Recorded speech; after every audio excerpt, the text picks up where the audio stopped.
He's in his 80s, used to be Dean of the Chapel at Boston University. His name, Howard Thurman. Religious experience is dynamic, it's fluid, it's effervescent, it's yeasty, all these words. But the mind can't handle that. So it has to imprison the religious experience in some way, get it bottled up. Then, when it gets quiet enough, it meaning the religious experience, then the mind draws a bead on it and extracts out of this ferment concepts, notions, dogmas, so that the religious experience will make sense to the mind. But meanwhile, the religious experience goes on experiencing. Therefore, whatever creed there is, whatever theology there is, it's always a little out of date.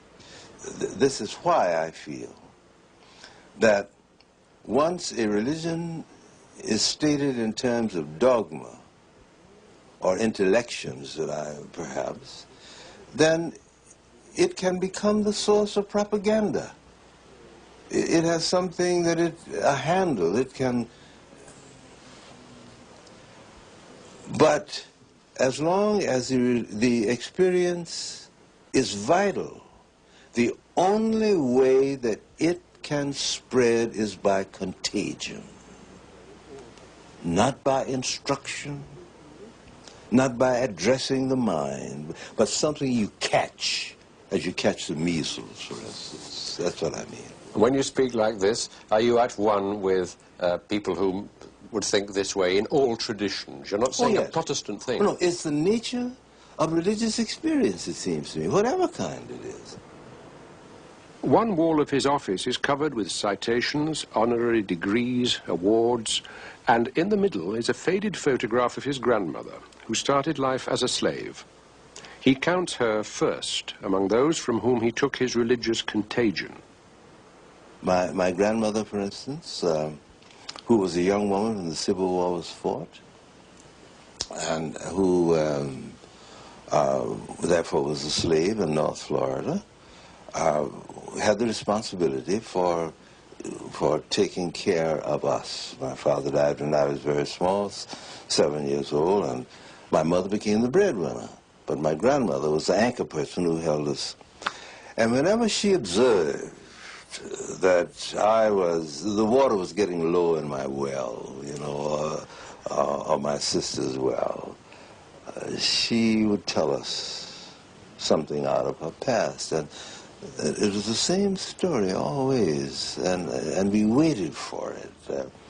She said that when she was a young woman on this plantation, once a year, or maybe more frequent, I don't remember that detail, a slave minister, a minister who was a slave on a neighboring plantation, was permitted to have a religious service for the slaves.